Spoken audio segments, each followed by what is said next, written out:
So I work for Ideal Option, and we're a medication-assisted treatment clinic that has a location here in Las Cruces. We also have one in Albuquerque, as well as Farmington, as well as a little telemed kiosk in Clovis.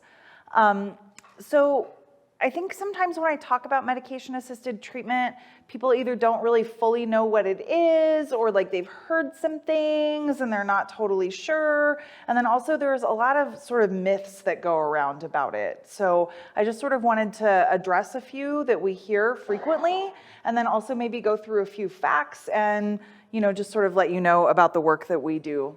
So, the myth number one that I hear the most frequently is that medication-assisted treatment just replaces one drug for another. I think that there's a lot to unpack there, I guess is how I would say that. So first of all, to keep in mind that without medication-assisted treatment, people that suffer from opiate use disorder, the recovery rates are pretty abysmally low, about 5%. And that's without medication. It's sort of a revolving door in the way that we do it sometimes when we're not using medications. The relapse rates in the first year are somewhere around 95% when medication isn't used, and generally patients will relapse within 30 days of leaving inpatient treatment or jail. Many relapse on their first day out, and some overdose and die. So I think, I'm in recovery from alcohol myself, and when we talk in those recovery spaces about alcohol, people will say things like, I know I can't drink again or I will die, right? But, and I think that sometimes they mean that literally, but I think that sometimes they mean that it's like an insidious, cunning, baffling, powerful disease, right? When we talk about opioid use disorder, literally death, the chances of overdosing and dying when people are leaving from jail or prison are 12 times that of the rest of the population. People are at most risk within the first 2 weeks of coming out of jail or prison. So, an overdose event from opioids is very serious, and people do and can pass away, and that's happened here in Doña Ana County. So, basically, when people are initiated on and kept on medication-assisted treatment, it also protects them from overdose events. There's an ingredient in the medication that helps to keep the opiate receptors blocked, so that if they do choose to use, it actually gives them a little bit of protection from that overdose. So that's really important. Also, they're less likely to overdose in the first place if they're on the proper medication. The sad news is, and this is based on the preponderance of the evidence in the literature, right? This is not my opinion or, something that I'm trying to tell you because I work for this clinic. It's documented that abstinence-based treatment for opiate use disorder is really, on the whole, mostly ineffective because it has a 90% return to use rate, right? So if we want to measure success by do people continue to use, continue to relapse. We know that relapse is part of recovery also, so there's that, but 90% relapse rates are, I don't think anybody can argue that that's effective. So anyway, so while, the counseling is extremely helpful, group meetings are extremely helpful, mental health, other types of emotional support, the rewired brain circuitry of opiate use disorder really does require the medication. And this is a quote from one of our founding physicians, Dr. Jeff Allgaier: without the right medication, the rest doesn't really matter. Myth number two, I hear this one a lot, you can get high on Suboxone, right? I'm a person that's opiate naive, meaning that I am not currently on any type of opioid painkiller, to work with my pain. I am not dependent on opioids. I don't have any opioids in my system. So if I were to take Suboxone, no doctor would prescribe it to me, obviously, but if I decided to go onto the street, I guess, and buy some illicitly, I might feel some euphoria from that, right? Because I don't have any kind of a dependence at this time. But for people that are dependent on opioids, especially as the addiction moves forward, most of the time they're using just to feel normal, right? It's not really a get high thing anymore. It's an avoid withdraw thing. So especially when we put those types of folks onto Suboxone, very little euphoria is present. They just feel normal, right? The other thing with buprenorphine is that unlike methadone, it has a ceiling effect. So meaning that the more you take, so with methadone, the more you take, the more it affects you. With buprenorphine, there's a certain dosage that you hit where it just plateaus, and taking more doesn't really do anything. So, and it's very difficult to overdose on its own. Not to say that there haven't been overdose events that have involved buprenorphine, but usually it's because they're mixing it with other substances, especially alcohol. 40% of overdose deaths in New Mexico involve alcohol. So anyway, if people are on the right dose of their medication, it's not going to make them high and it won't produce euphoric effects. And like I said, if somebody who's opiate naive like myself does take the medication, they might feel some euphoria, but that rarely happens.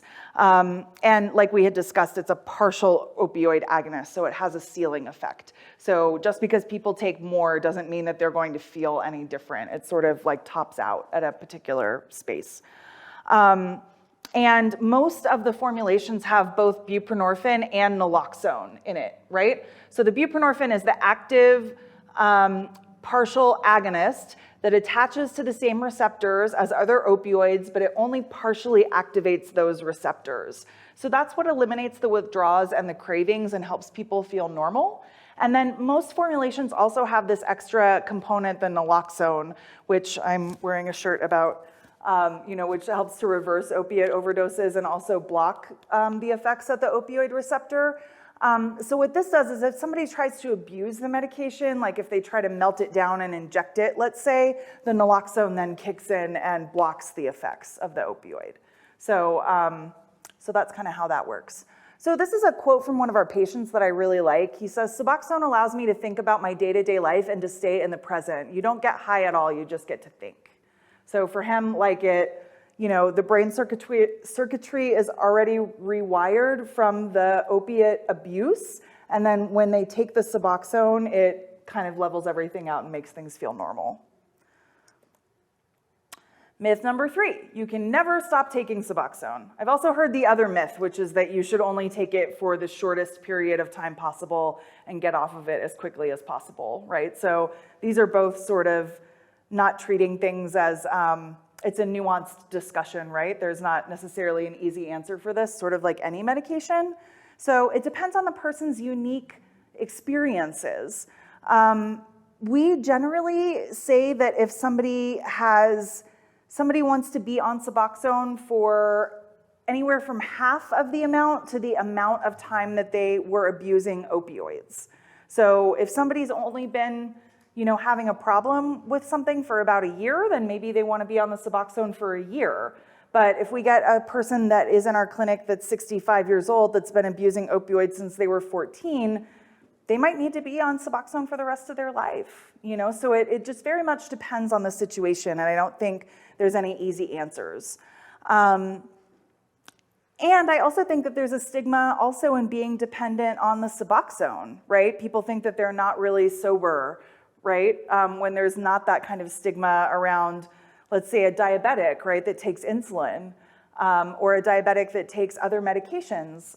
My father takes metformin for his diabetes. He has type 2. He could also, change his diet and exercise and do some other things, and he does a little bit of that. But those lifestyle changes take a really long time to get into effect. Nobody's really shaming my dad for continuing to take metformin and not losing 50 pounds right now. So I don't know why we do this with people that have substance abuse issues. Anyway, I like this quote also from our doctor. If you have to take a pill to feel normal for the rest of your life versus using all sorts of drugs and committing crimes, that's what you do. So I kind of like that as a, because people will say, oh, well, but he's still on the Suboxone. And I'm like, well, does he have a job? Is he providing for his family? How's his housing? Is that stable? How are his family relationships? Are those good? Why is it all about whether or not he's on or off the Suboxone? What else is going on? And sort of looking at things holistically. Myth number 4, Suboxone is harder to quit than heroin. I just don't even know where to start with this. So first of all, the big problem with the illicit drug supply, right, is that it's contaminated. We don't know often what we're getting and what's in it right now. There's a lot of fentanyl mixed even with our black tar heroin. People buy pills on the street that they think are oxycodone but are actually fentanyl. So there's a lot of that going on.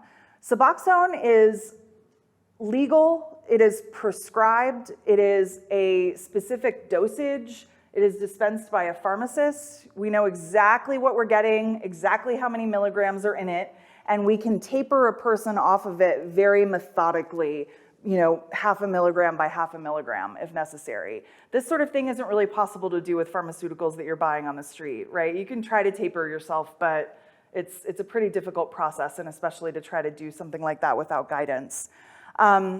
Anyway, so Suboxone, if tapered appropriately, does not cause any severe withdrawal symptoms. Patients can safely reduce their Suboxone dose within a few months, and then they usually settle sort of on a maintenance level that works for them on the day-to-day. And I was trying to explain this to somebody that when you're using opioids problematically, your brain actually grows extra opioid receptors, right? So we were talking about neuroplasticity in the attachment one. I don't know if anybody was in that, but how long it takes to make changes to the brain. So using the opioids problematically causes changes to the brain. And when people go on Suboxone, it gives the brain a little time to repair and to shed these extra opioid receptors. So that's one of the other issues. I don't think people fully understand all of the brain chemistry with addiction. Anyway, I think it just makes sense to me that it's much easier to taper a medication with a doctor's guidance than it is to taper a street medication on your own that is of, unknown purity and contaminants. Myth number 5, Suboxone clinics attract loitering and crime, right? So we get a little bit of not in my neighborhood-ism, people not wanting a clinic in their neighborhood. So methadone clinics have historically been associated with this kind of thing, and I think that we're trying to really eliminate the stigma around that.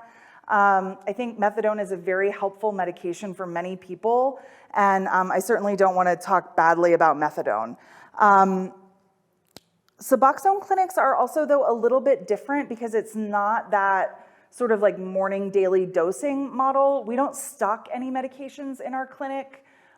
People don't all come in the morning and then, not come at another time. It's like a regular doctor's office, So you have an appointment at 2 o'clock and you come in at 2 and you see the doctor and they send your prescription to the pharmacy and you go pick it up, right? It's just like a regular doctor's office. So I just think the vibe is a little bit different. We also try to be we're very friendly, we're very non-stigmatizing. We try to greet everybody with warmth and kindness and all that good stuff. So, and this is a great quote, "My provider's office is so calming and peaceful. The whole clinic is like a spa with all the nice furniture, plants, and candles. Definitely unlike any other treatment clinic I've been to before." So I have been to, I go to clinics all the time.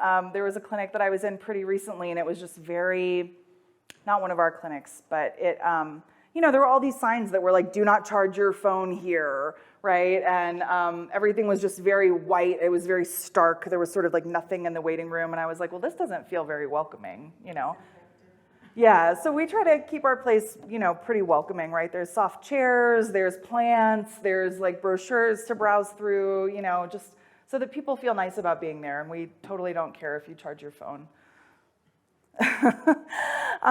Myth number 6, Suboxone ends up on the street. So I hear this a lot, especially with jails and prisons, right? They're like, well, Suboxone sells for $100 a strip in jail. And I'm like, are you offering Suboxone treatment in jail? No. Well, it seems like you've created a black market for Suboxone, right? So we see this happen. People do divert and sell their Suboxone. That's I can't deny that, right? But the majority of the Suboxone that ends up on the street is used by people with opiate use disorder to alleviate withdrawal symptoms, not usually as a way to get high. And what we've actually seen is in cities where it's very easy to get treatment, like Seattle, for example, very, very easy to get low barrier treatment, many different clinics operating there. The street value of Suboxone is $5 a strip. because it's very easy to get, and so nobody's motivated to sell it because it's very easy to go to the clinic and just get on a program and get a legitimate prescription. So it's that's kind of how black market economics work. And then as far as how we deal with it at our clinic, we use a trust but verify protocol, right? So we do take urine samples from our patients, and we look for what's called norbuprenorphine, which is a metabolite of buprenorphine that shows that the medication went through the system and was processed. So we look for that to make sure that they're taking what we've prescribed to them. And most of our patients take their medication as directed.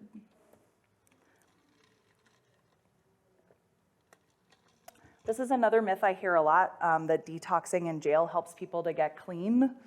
I don't like that word. But the idea being, you know, as we just said, actually what the reality is that people are more likely to overdose and die coming out of jail than any other time in their lives. And one reason for that is because most jails do not provide medication-assisted treatment. The jails that I know of in New Mexico that do currently are Metropolitan Detention Center in Albuquerque. They have a methadone program, which has been longstanding. They're actually going to start to do Suboxone there this year. And Doña Ana County is now maintaining people that are arrested and arrive to the detention center that already have a prescription for buprenorphine, in the community, right? So they come in and they list that as one of their medications, and the jail will now reach out to us or whoever's prescribing it for them and make sure that they're continued on their medication. So they're not inducting people though, right? That somebody shows up with an opiate use disorder, they're not identifying that and then starting it in jail. But what used to happen is people would be on this medication already, they would get arrested, end up in jail, and then they just discontinue their medication and then let them out again, right? Which we don't do for any other. Imagine discontinuing their heart medication, that's just not really appropriate medical care. So anyway, failure to treat opioid use disorder during incarceration actually really has serious consequences. There have been cases of people dying. It's really rare to die from opiate withdrawal because it's just not as dangerous as other types of withdrawal, like alcohol withdrawal and benzodiazepine withdrawal, for instance, are deadly in their own right. People can have a seizure and die from just stopping. Opiate use disorder is very uncomfortable, but it doesn't usually kill people unless they have some other co-occurring health disorder. They can get too dehydrated and their electrolyte balance can just get out of whack. And there are other things that can happen, but people have died in jail from withdrawal. And then there's also the illness that has to be managed. I think of even, the burden on the janitorial staff, right? The symptoms of opioid withdrawal are vomiting, diarrhea, gastrointestinal distress, so somebody has to deal with all of that when that's happening. Risk of injury and suicide during incarceration, because people, of course, become, they've been stable on this medication and now they're unstable. High risk of overdose and death after release, as we discussed, and high rates of crime and recidivism post-release. So it's been, again, very well documented in the literature that if jails and prisons have MAT programs, people that come out of those programs have much lower recidivism rates than people that aren't offered drug treatment in jail. So I would love to hear some other myths that you have heard. I think I covered like the basics, but are there other things that people tell you about Suboxone and you're like, I don't know if that's true or not?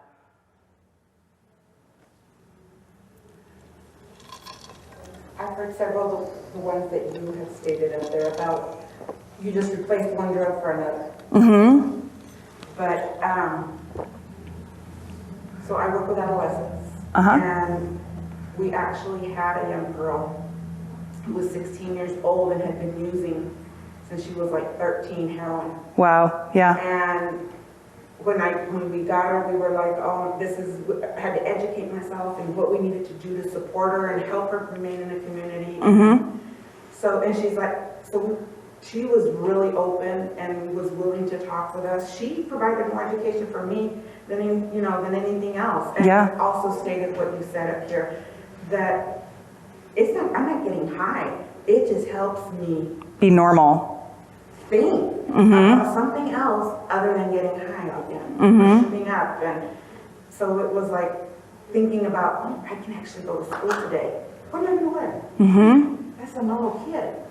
She's like, I get to think like a normal kid. That's great. That was amazing when she said that.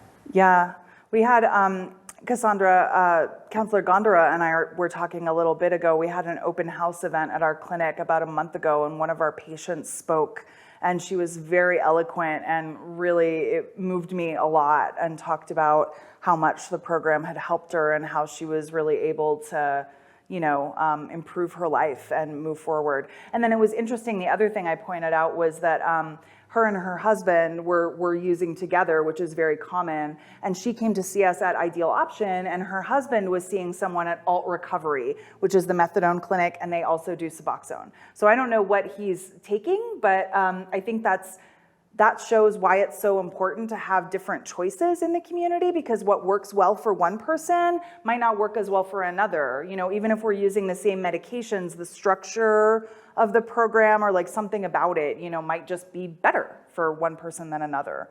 So I thought that was really cool. And then I was just going to do 2 facts real quick to take away. So the first fact is the opioid use disorder we now know is a chronic brain disease. So what does chronic mean? It means that it lasts the lifetime and that it can reoccur, right? So it's chronic and episodic. It causes changes in the brain that can lead to self-destructive behaviors, and also we know lead to compulsive use, right? The brain is wired to crave the substance, and you can't just turn it off. Like other chronic conditions, opioid use disorder is caused by a combination of behavioral, environmental, and biological factors, and genetic risk factors account for about half of the likelihood that an individual will develop an addiction. So it's important to look at the family history, right, when people are thinking about this. Chronic exposure to opioids can result in brain abnormalities, and those abnormalities can lead to addiction or opiate use disorder.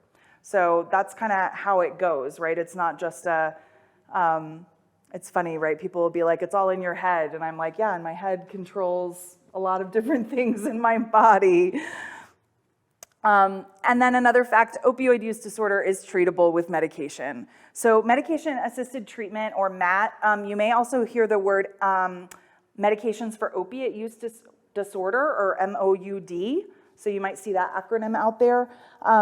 But MAT is the recommended treatment modality for people with opioid addiction. It reduces cravings. It blocks the effects of opioids if used while on the medication. So like I mentioned, if somebody is taking Suboxone and they go ahead and use some illicit opioid that day, it's actually going to block that from having an effect. So in that way, it also reduces the risk of overdose, which is great. It prevents withdrawal, and it helps restore normal brain function, including memory, concentration, decision-making, and thinking. I can go to school today. What am I going to wear? Right? Your brain can kind of work again. So, and then just really quickly about us, we're not the only medication-assisted treatment facility in Doña Ana County. I want to say there's about 13 MAT providers. One of the things that's great about our program is that we have multiple locations. We accept urgent community referrals. So any one of you that works for an agency can call our 800-844 number here, 844-GO-IDEAL, literally at any time of day or night. We staff that phone 24/7. So if you had, let's say, a youth you wanted to refer, we treat youth 14 and up for opiate use disorder, you could call. Somebody will answer the phone, you'll give the first name, last name, date of birth, and they'll schedule that person for the next available appointment, which is generally within 24 hours. We take Medicaid, we take most private insurance, and we have a few locations. So, Here in Las Cruces, I'm sorry. yeah. Here in Las Cruces, we have 16? Yeah. Are you serious? Yeah, it's really hard I mapped them. You have to call around and figure it out, but there's let's see. I don't know if we can go through all 16, but yeah, I'll get you that map. Give me your email. But there's there's a doctor right over on Foothills Road that does it. He advertises actually, You might have heard his commercials on the radio. There's alt recovery. There's some private physicians that do it. I'm including people that do the Vivitrol shot in this. So some organizations will just offer a type of medication-assisted treatment called naltrexone, which is a long-acting opiate blocker shot. So some only offer that, but don't offer the Suboxone. So like an example of that would be La Clínica de Familia. You can get a Vivitrol shot through the providers there, but they don't do Suboxone. So they refer their patients over to us for Suboxone. We have like an agreement with them, but yeah. I want to say that too. I work with Athena Health Center. Yes. And we had a presentation, I think a year ago. Mm-hmm. It's way better to be here in person. I bet. And I mean, a lot of the things that you were saying is like we see it with our patients, and that's kind of like what we're doing at our recovery program with you guys too. With Yeah. our patients. Yeah, and we have a good cross-referral relationship. So the recovery program at Amador Health Center offers Suboxone and also does naltrexone. So they're a good resource as well. I'm trying to think of who else. I can't think of all 13 of them now, but yeah, thank you for reminding me of that. So yeah, we have a lot of different locations, and we were founded by ED physicians, so they think of everything as an emergency. So that's why we have the 24/7 line. And then, again, just about our model, right? We never run a wait list, so we schedule within the first 24 hours.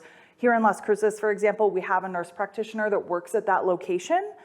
So she sees most of the patients, but we rely on telemedicine for any overflow. So we are located in 10 states. We have like 70 clinics, 100 addiction medicine providers. So if Naomi is too busy and somebody's gonna have to wait, longer than half an hour or whatever, then that person can actually sit down at like a telemed kiosk, like a laptop, and meet with one of our doctors in another area so that we make sure that we never run a wait list.